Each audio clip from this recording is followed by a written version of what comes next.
Naranasan mo na bang mawala sa gitna ng karagatan, parang bangkang walang patutunguhan? Yung pakiramdam na nasa paligid mo ang malawak na karagatan at walang sinuman, walang suportang makakapitan. Iyan ang pakiramdam na naranasan ko, si Miguel, kasama ang aking pamilya. Isang grupo ng mga taong na-stranded sa isla. Si Miguel, ang kanyang asawa at ang kanyang kapatid ay nakatayo sa buhangin, nakatingin sa malawak na karagatan. Ang mahinang liwanag ng araw sa hapon ay kumukupas, nag-iwan ng madilim na kalangitan. Ang mga alon ay humahampas sa baybayin, tulad ng mga babala mula sa isang hindi nakikitang puwersa. Boses ni Miguel na may pagkabalisa, kawalan ng pag-asa. Naliligaw tayo. Napakalaki ng buong isla na ito, ngunit walang palatandaan ng isang nayon, walang palatandaan ng buhay. Naglibot tayo sa isang lugar na walang nakakaalam. Isang isla na walang pangalan, walang tao, ngunit naglalaman ng mga misteryo na kahit ako ay hindi maipaliwanag. Bumalik siya para tingnan ang mga mahal niya sa buhay. May malabong takot sa kanilang mga mata. Hindi na malaya ng grupo na hindi lang sila ang nasa islang ito. Ang Rescue Search Party. Kinabukasan, nagsimula kaming maglakad, naghahanap ng anumang palatandaan ng buhay. Ngunit may kakaibang nangyari. Walang laman ang islang ito maliban sa amin, ngunit parang may mga hindi nakikitang mata na sumusunod sa bawat hakbang namin. Isang tahimik na presensya, ngunit hindi makaalis. Ang pakiramdam ng pinagmamasdan ay hindi kami komportable. Walang sinuman sa grupo ang nangahas na magsalita. Si Sofia, isang miyembro ng grupo, ay biglang lumingon sa paligid na may gulat na mga mata. Bigla siyang nawala sa dilim ng kagubatan. Boses ni Sofia nagmamadali na taranta. May sumunod lang sa akin. Pakiramdam ko hindi ako nag-isa dito. Habang sumasapit ang gabi, napagtanto natin na hindi natural ang ating kinakaharap. Ang islang ito ay hindi lamang nakabukod, ngunit naglalaman ito ng mga misteryo na hindi natin maintindihan.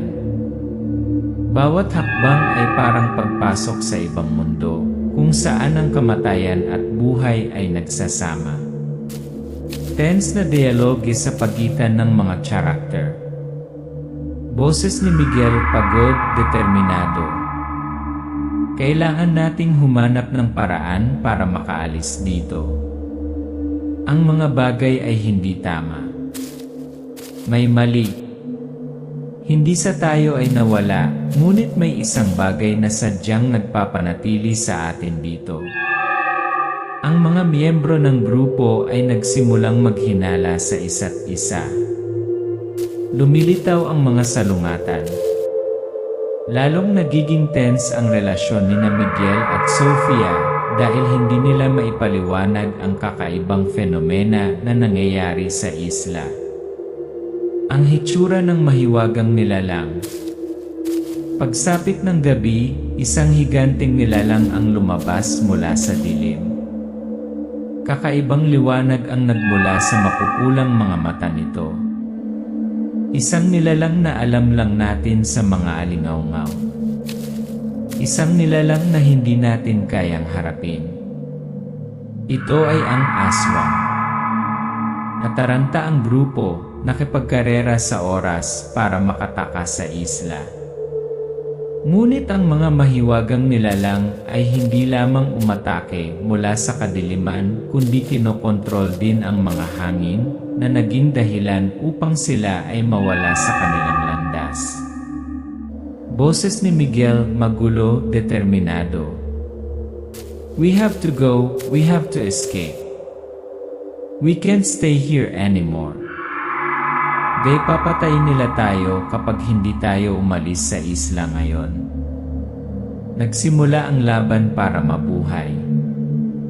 Isa sa mga miyembro ng grupo, si Sofia, ang nagsakripisyo ng isang bahagi ng kanyang katawan para iligtas si Miguel. Ang sariwang dugo ay bumagsak sa lupa na nahahalo sa puting buhangin at isang panalangin ang binigkas sa katahimikan ng gabi. Sa sandaling iyon, napagtanto ko na ang buhay at kamatayan ay hindi mga bagay na maaari natin kontrolin. Ang magagawa lang natin ay mamuhay ng lubusan at magsakripisyo kung kinakailangan. Ngunit makakatakas ba talaga tayo? O may mga nilalang ba na hindi natin maitatago? Boses ni Miguel sarado mahiwaga. At sa huli hindi ko alam. Nakatingin pa rin ba sa atin ang mga invisible na mata? Ilusyon lang ba ang islang ito o nakulong tayo sa ibang mundo kung saan hindi malinaw ang buhay at kamatayan? Ito ang ating kwento, kwento ng isang isla, isang misteryong hindi nalutas. At kung gusto mong malaman ang higit pa, ipagpatuloy ang pagbabasa. Ang tanawin ay isang desyerto na dalampasigan, malakas ang ihip ng hangin, malakas ang paghampas ng alon sa dalampasigan.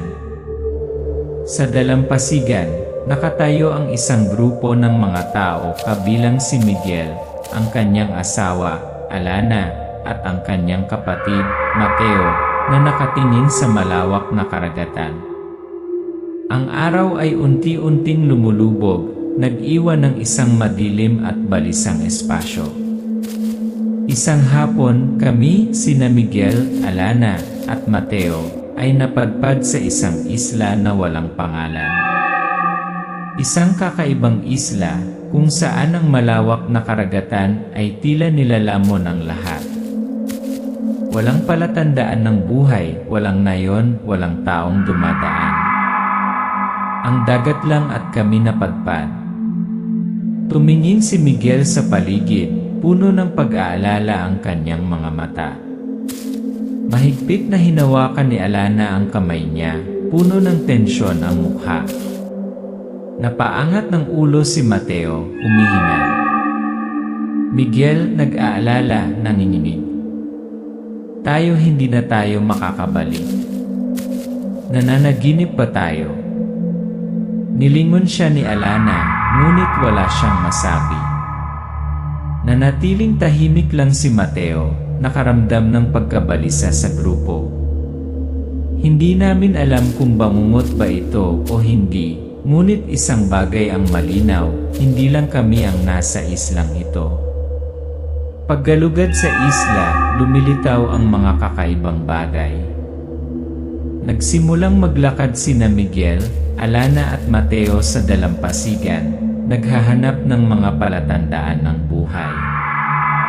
Wala silang nakasalubong, walang nakitang bakas, tanging puting buhangin at walang katapusang dagat. Huminto sila sa isang maliit na kagubatan, sinusubukang maunawaan ang kanilang paligid. Naglakad kami sa mga ligaw na palumpong, kung saan may mabahong at mamasa-masa na amoy.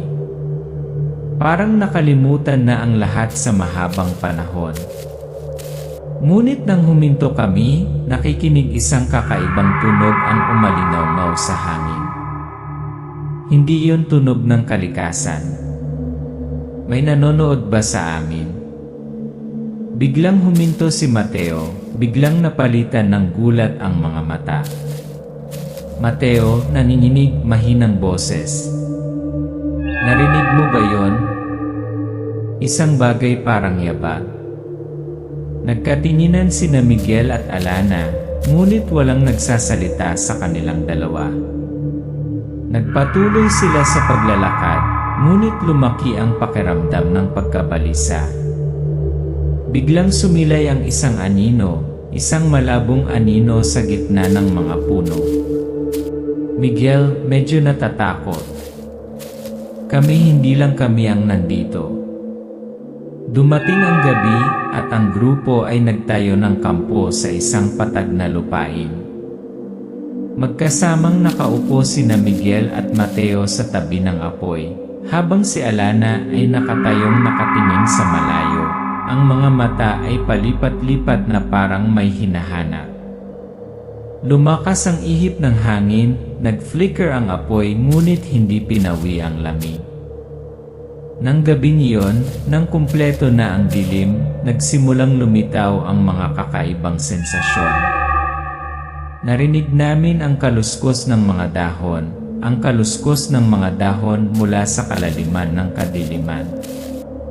Ang malamig na hangin ay nagdala ng isang bagay na hindi maipaliwanag.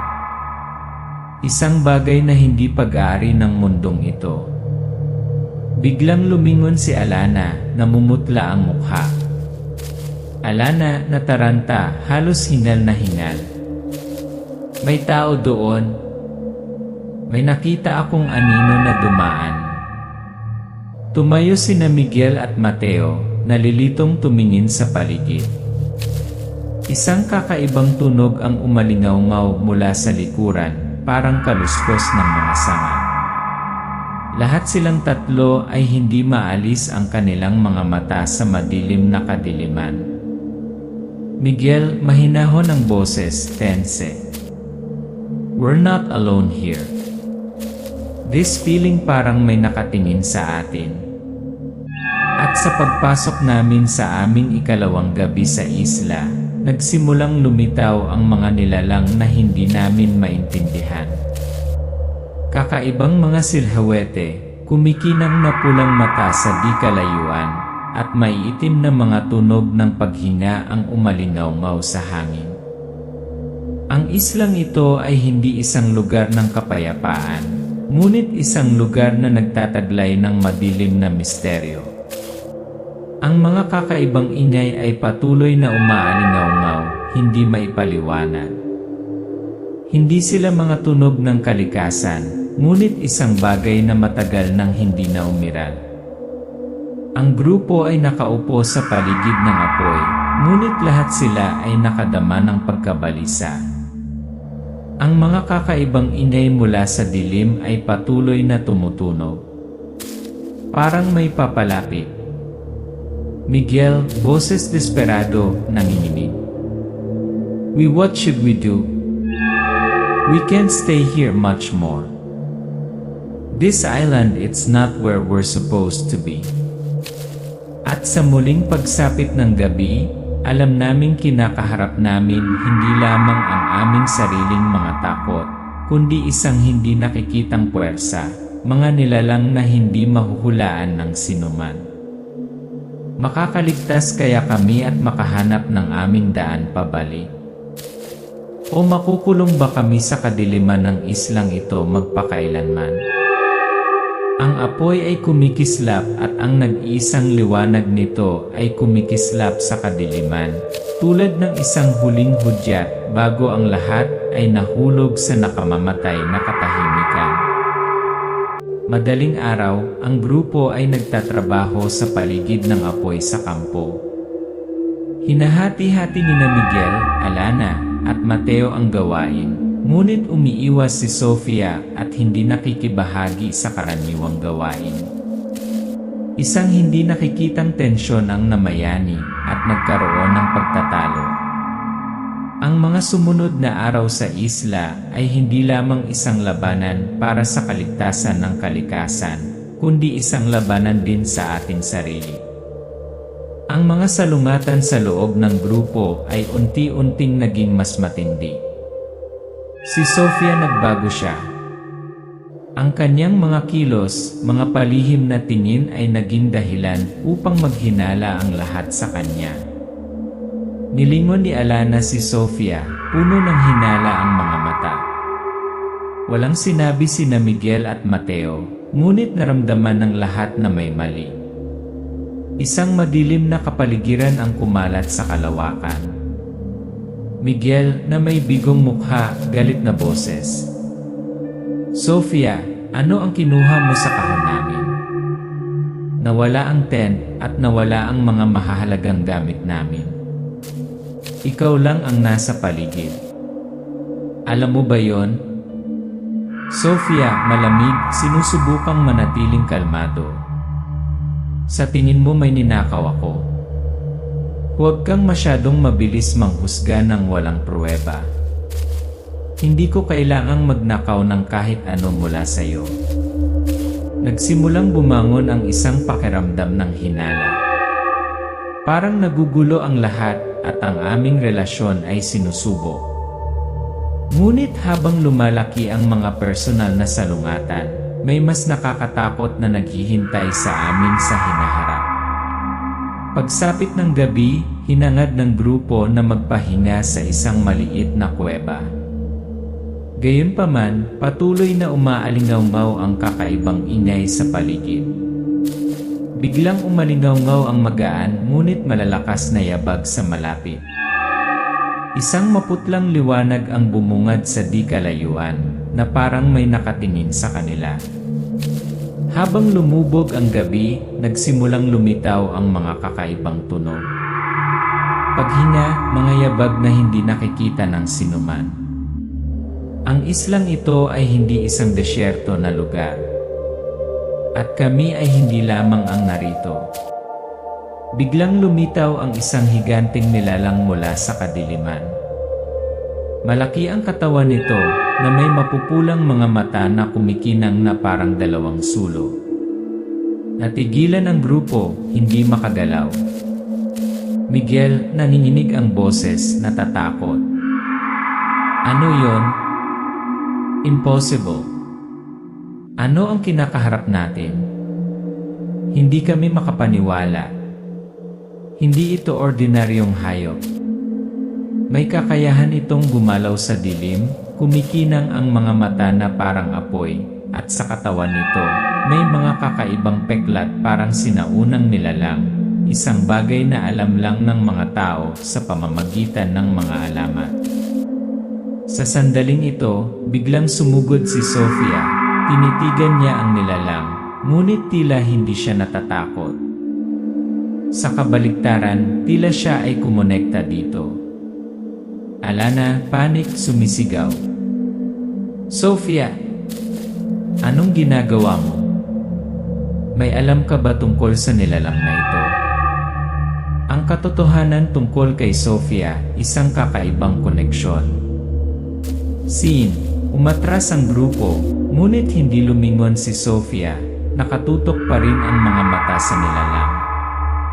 Isang misteryosong liwanag ang nagmumula sa kanyang katawan na para bang may kumokontrol siya sa kung anong kapangyarihan.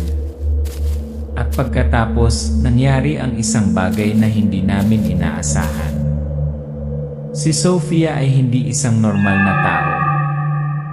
Siya ay may kakaibang koneksyon sa mga nilalang na ito. Ang mga tsismis sa grupo tungkol sa kanyang kakaibang pagbabago ay unti-unting napatunayan. Tumayo sina Miguel, Alana at Mateo. Lumingon si Sofia, misteryoso at malamig ang mga mata. Sofia, mahinahon ngunit malakas ang boses. Hindi mo naiintindihan. Ako hindi ang taong inaakala mo. Ako ang pinili para akayin ka palabas sa lugar na ito, ngunit dapat mong maunawaan ang isang bagay, hindi lahat ay makakaligtas dito. Sa sandaling ito, isang pulang ilaw ang lumitaw mula sa kadiliman, at isa pang malaking nilalang ang lumabas, nakatayo sa tabi ni Sofia. Nataranta ang grupo, hindi alam ang gagawin. Boses ni Miguel sa natigilan, nalilitong boses. Sofia, sino ka ba talaga? Bakit mo ginawa ito? Sofia, sa isang tiwala, mapilit na boses. Dahil ako lang ang nakakaintindi sa lugar na ito. At ikaw mga nakasangla ka lang sa larong hindi ko mapigilan. Isang maigting na labanan ang naganap sa pagitan ng grupo at ng mga mystical na nilalang. Tila kakampi na ngayon si Sofia sa mga nilalang na ito, na parang mga puppet ang kumokontrol sa kanila. Wala nang ibang pagpipilian ang grupo. Hinarap nila ang isang labanan hindi lamang para mabuhay, kundi para maintindihan din ang katotohanan tungkol kay Sofia, tungkol sa mga nilalang na ito, at tungkol sa nakamamatay na islang ito. Naninikip ang kapaligiran, kumikislap ang liwanag mula sa apoy, na nagbibigay liwanag sa takot na mukha ni na Miguel at Alana. Umaatake ang mga kakaibang nilalang. Miguel, determinado ang boses, malakas. Dapat tayong lumaban. Huwag hayaang sirain tayong lahat ni Sofia at ng mga nilalang na ito. At sa sandaling iyon, ang lahat ay nagiging malabo. Sino ang tunay na kaaway? Sino ang kaibigan? Ang mga kakaibang nilalang na ito, o si Sofia mismo, ang pinagkatiwalaan nila sa lahat ng oras na ito. Kapag nabunyag ang katotohanan tungkol kay Sofia, wala nang pareho. Ang islang ito, kasama ang lahat ng misteryosong nilalang nito, at ang kakaibang koneksyon ni Sofia, ang magiging daan nila o ang wakas. Ang labanan sa pagitan ng buhay at kamatayan ay tila kasisimula pa lamang, at hindi masasabing mga lihim ang naghihintay. Nagpatuloy ang grupo sa kanilang paglalakbay, naghahanap sa kagubatan at iba pang lugar ng isla. Bawat hakbang nila ay tila pumapasok sa hindi may paliwanag na misteryo. Umihip ng malakas ang hangin, kumakaluskos ang mga dahon na parang mahiwagang tunog. Si Miguel ay may hawak na lumang piraso ng tela sa kanyang kamay na natagpuan sa isang bag na matagal nang nakalimutan. Naguguluhang tiningnan niya ito. Lalong bumibigat ang aming mga yapak. Ang isla ay tila walang katapusan, at kami ay nakulong sa isang mundo kung saan ang mga batas ng kalikasan ay hindi na ipinapatupad. Ngunit may isang bagay na hindi namin maaaring baliwalain. Ang mga kakaibang palatandaan ay nagsimulang lumitaw. Isang lumang piraso ng tela, kakaibang mga simbolo na nakaukit sa mga puno ng kahoy, na lahat ay tila naglalapit sa amin sa katotohanan tungkol sa isla at ang misteryosong nilalang doon. Tumayo sina Miguel, Alana at Mateo sa tabi ng isang malaking bato. Nakalagay dito ang mga sinaunang marka, hindi katulad ng anumang sulat na nakita nila. Miguel, nalilito, nag-aalala. Ang mga palatandaang ito. Ano ang mga ito? Bakit sila naririto sa desyerto na islang ito? Alana, nag-aalala, medyo natakot. Hindi ito normal na mga senyales. Parang may nakatira dito matagal na bago tayo at hindi sila umalis. Narrator, Madula, nagbibigay diin sa pagtuklas. Hindi lang tayo naghahanap ng daan palabas, kundi papalapit din tayo sa isang madilim na lihim na hindi natin inaasahan. Si Sofia, na minsan nating itinuring na kaibigan, ay may hawak na hindi maisip na koneksyon sa mga mystical na nilalang na ito. Ang bawat tanong ay nagbubukas lamang ng isa pang sagot, at ang katotohanan sa likod ng islang ito ay nagiging mas malinaw din. Pagsasakripisyo para mabuhay, isang nakakadurog na desisyon. Isang malamig na gabi, natagpuan ng grupo ang isang sinaunang templo na nakatago sa malalim na kagubatan. Bago sila makapagpahinga, natuklasan nilang isa sa kanila ang malubhang na sugatan. Si Mateo ay inatake ng isang higanteng nilalang, isang aswang na biglang sumulpot at sumugod sa kanya. Wala tayong pagpipilian. Ang kapatid ni Miguel na si Mateo ay malubhang nasugatan. Nanghihina ang kanyang katawan at kung walang tulong, hindi siya mabubuhay. Ang oras ay tumatakbo. Habang ang lahat ay nagpapanik sa paghahanap ng paraan para iligtas si Mateo, tumayo si Sofia, nakatingin sa mga mata ni Miguel. Lumipas ang sandaling katahimikan. Sofia, matigas ang boses, ngunit masakit. Wala ng oras. Tumingin si Miguel kay Sofia na puno ng pagkalito at kawalan ng pag-asa. Miguel, natigilan, nagsusumamo. Anong gagawin mo? Don't tell me you. At pagkatapos, gumawa ng desisyon si Sofia. Para mailigtas si Mateo, kinailangan niyang isakripisyo ang isang bahagi ng kanyang katawan. Hinayaan niyang dumaloy ang kanyang dugo, gamit ang sarili niyang katawan bilang panlaban. Ang kanyang sakripisyo ay hindi lamang isang pagkilos ng pagliligtas ng mga buhay, kundi pati na rin ang pagpapatunay ng kanyang pagmamahal at sakripisyo para sa atin. Nabahiran ng dugo ni Sofia ang lupa, at sa sandaling iyon, nagsimulang gumaling si Mateo. Isang himala ang nangyari. Unti-unting naghilom ang mga sugat niya sa katawan. Sofia, mahina, ngunit banayad. Dapat tayong mabuhay, anuman ang mangyari. Tumayo si Miguel, nakatingin kay Sofia na puno ng pasasalamat at sakit. Pagbabalik at paglaya, pagharap sa mahiwagang nilalang. Matapos mailigtas si Mateo, nagpasya ang grupo na harapin ng direkta ang mahiwagang nilalang upang makalaya sa islang ito. Pumasok sila sa malalim na kagubatan, kung saan nakakapasok lamang ang liwanag sa mga makitid na puwang sa pagitan ng mga dahon. Tahimik ang lahat sa paligid nila, parang naghihintay ng komprontasyon. Wala na tayong ibang pagpipilian. Ang pagtakas ay hindi na isang pagpipilian. Muli, tayo ay nahaharap sa mga kakaibang nilalang. Isang labanan sa pagitan ng buhay at kamatayan ang naghihintay sa atin. Nakaharap ang grupo sa isang higanteng nilalang na humaharang sa daanan. Umungol ang aswang, ang mapupulang mata nito ay diretsong nakatingin sa kanila.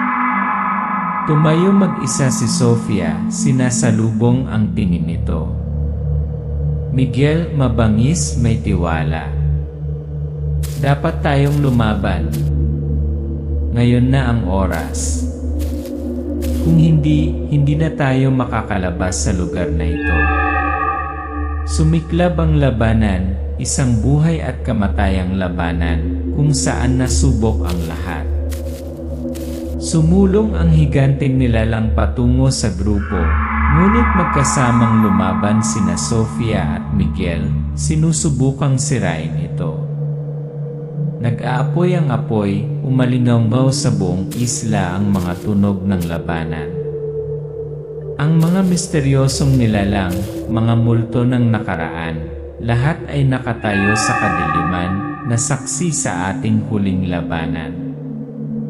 Pagkatapos ng labanan, tumayo ang grupo sa bakanting espasyo. Tumingin sila sa karagatan, humahampas ang mga alon sa dalampasigan na tila tinatanggap ang kanilang paglaya. Tumabi si Sofia kay Miguel, nagkatinginan ang dalawa, puno ng pagmamahal at pagod ang kanilang mga mata. Kami ay lumaban at lumaban para sa aming mga buhay. Ngunit talagang nakatakas ba kami sa islang ito? Ang mga nilalang na iyon ay nasa isang lugar pa sa kadiliman. Mahahanap ba natin ang ating daan pabalik? O ito ba ay isang laro lamang na hindi natin matatakasan? Nagpatuloy ang grupo sa kanilang paglalakbay, ngunit sa kanilang isipan ay may tanong pa rin na hindi nasasagot.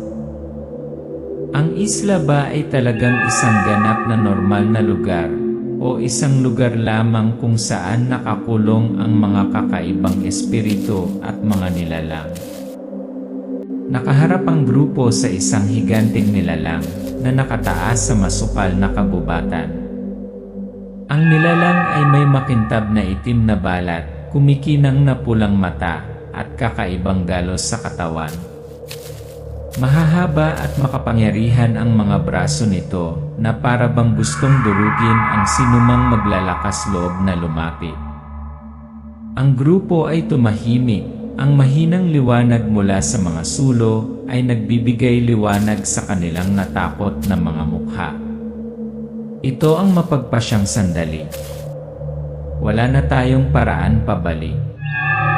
Sa harap natin ay nakatayo ang isang higanting nilalang, isang nilalang na hindi natin inakala na posible, isang kapangyarihang lampas sa limitasyon ng tao. Isang kadiliman na dapat nating harapin upang makahanap ng paraan upang mabuhay. Magkahawak kamay sina Miguel at Alana, puno ng determinasyon ang kanilang mga mata, ngunit may pag-aalala rin. Tumayo si Sofia, nakatingin ang mga mata sa nilalang, parang may napagtanto. Miguel, mabangis, tense. Kailangan nating lumaban. Kung hindi tayo alis dito. Pagkasama tayo, kahit na kailangan nating magsakripisyo. Sofia, nalilito, ngunit determinado pa rin. Ito ay hindi isang ordinaryong labanan. Hindi lang natin nilalabanan ang halimaw na ito. Nilalabanan natin ang takot sa ating mga puso. Nagsisimula ang labanan hindi lamang sa nilalang na ito, kundi pati na rin sa takot sa bawat isa sa atin. Ang mga pag-aalinlangan at alitan mula noon ay sumiklab na parang apoy. Ngunit ngayon, dapat tayong matutong magtiwala sa isa't isa, magtulungan kung gusto nating mabuhay. Sakripisyo at tagumpay pagtapak sa kadiliman. Patuloy ang matinding labanan. Si Sofia, na gustong protektahan ng grupo, ay sumugod sa higanting nilalang upang harangan ang mga pag-atake nito. Lumilitaw ang isang malaking sugat sa kanyang balikat, bumagsak ang dugo sa lupa. Nataranta ang grupo, ngunit determinadong lumaban si Sofia. Si Sofia, nang walang pag-aalinlangan, ay isinakripisyo ang kanyang katawan para lamang mabuhay tayo. Sa sandaling iyon, hindi lamang siya isang gabay, ngunit isang tunay na bayani. Ang kanyang katawan ay dumudugo, ngunit ang kanyang espiritu ay mas malakas kaysa dati. Miguel, nanghihinayang nasasaktan. Sofia, hindi. Huwag mong gawin ito, makakahanap tayo ng ibang paraan. Sofia, nakangiti, mahina. Wala nang ibang paraan, Miguel. Dito na kita matutulungan. Mabuhay ka lang para sa akin. Sa sakripisyo ni Sofia, nakahanap ng pagkakataon ang grupo na salakayin ang higanting nilalang. Sa wakas ay natalo ito. Bumagsak ang nilalang, ngunit umalingaw pa rin sa hangin ang paghinga nito, na parang babala. Pagtakas mula sa isla, isang pansamantalang pagpapalaya. Pagkatapos ng labanan, ang grupo ay nagsama-sama sa isang lumang bangka na nakita nila kanina. Sa kabila ng kanilang pagod na katawan, sinubukan pa rin nilang magsagwan patungo sa dalampasigan.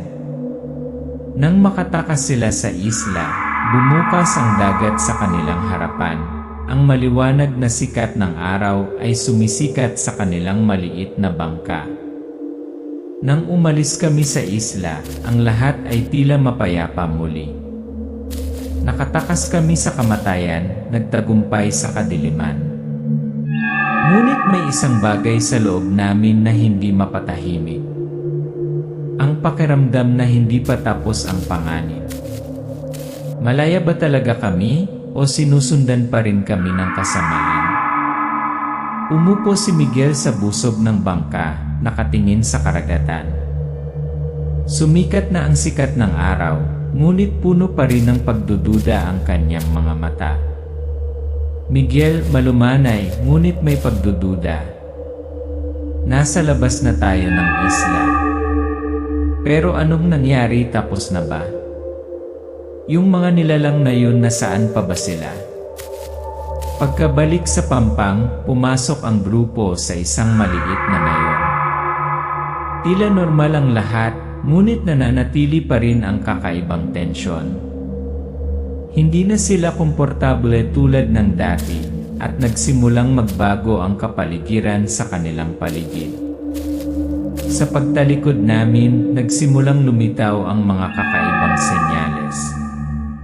Ang mga anino ay dumaan sa mga bintana sa madilim na gabi. Umalingaw ang mga kakaibang ingay sa tahimik na espasyo. Talaga bang pinabayaan tayo ng isla? O isa lang itong bukas na bitat? Talaga bang nakatakas tayo sa mga nilalang na yon? Biglang may kumislap na pulang ilaw sa di kalayuan, parang pulang mata ng mga nilalang sa isla. Tumayo ang grupo, nakatingin sa isa't isa na may pagdududa at pagkabalisa. Boses ni Miguel, nanginginig, nananatili pa rin ang diwa ng misteryo. Ito ba, hindi ba talaga tayo nakatakas sa islang yon? May humahabol pa sa atin. At kaya nagtatapos ang ating kwento o nagsisimula pa lang? Maaari ba tayong magpatuloy na mamuhay ng payapa o ang kadiliman ba ay laging sumasagi sa atin? Hindi pa rin alam ang sagot. Tapos na ba ang panganib o simula pa lang ng isang bagong paglalakbay? Matapos makatakas sa isla, bumalik ang grupo sa lungsod, ngunit wala sa kanila ang ganap na makabalik sa normal na buhay. Nakaupo sa sala sina Miguel at Alana, malungkot ang mga mata.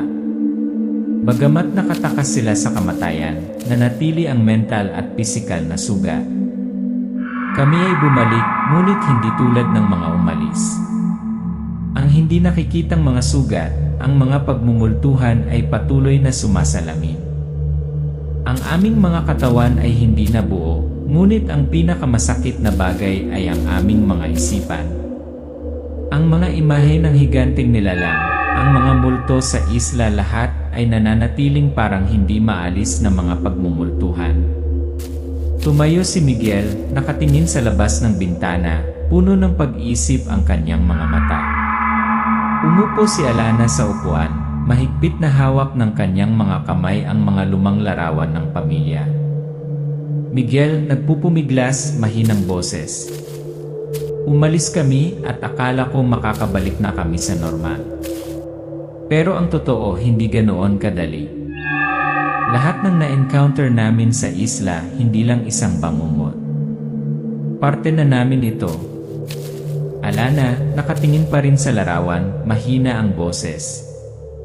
May mga bagay na hindi natin may paliwanag. Ang mga nilalang na yon, ang mga misteryong iyon, hindi lang sila sa nakaraan. Palagi silang makakasama natin, gusto man natin sila o hindi.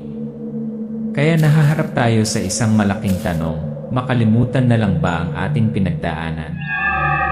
O kailangan nating hanapin ang katotohanan, harapin ang mga nilalang na hindi natin naiintindihan?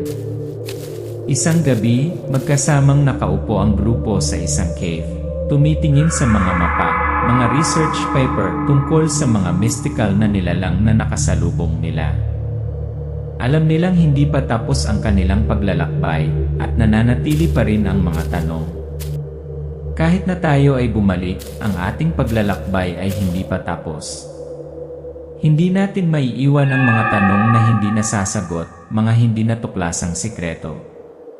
At isang malaking desisyon ang nagawa, patuloy nating hahanapin ang katotohanan tungkol sa mga nilalang na nakatagpo natin sa isla. Binuklat ni Miguel ang mga dokumento, huminto sa isang sinaunang guhit ng malaaswang na nilalang. Bumuntong hininga siya, puno ng determinasyon ang mga mata. Miguel, nakatingin sa lahat, matatag ang boses. Hindi natin maaaring hayaang mawala ang lahat ng ito sa limot. Ang mga nilalang na ito, hindi lamang sila katang-isip. Totoo sila sa mundong ito, at dapat nating maunawaan ang mga ito, upang walang ibang makaharap sa mga panganib na ginawa natin. Alana, hinawakan ang kamay ni Miguel, malakas ang boses. We have overcome the greatest challenge. And I believe we will overcome it all basta magkasama tayo. At kaya, nagpasya silang ipagpatuloy ang kanilang paglalakbay. Hindi madali ang mga daan sa hinaharap, ngunit taglay ang tapang at determinasyon, hindi na sila babalik. Hahanapin nila ang katotohanan, anuman ang halaga. Muling pagsusuri sa buhay, sakripisyo at pagmamahal.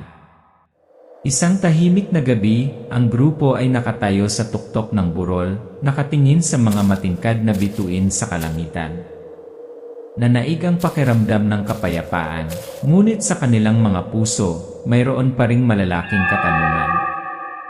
Sa lahat ng ito, natutunan nila ang isang mahalagang bagay. Ang buhay ay hindi lamang tungkol sa kaligtasan.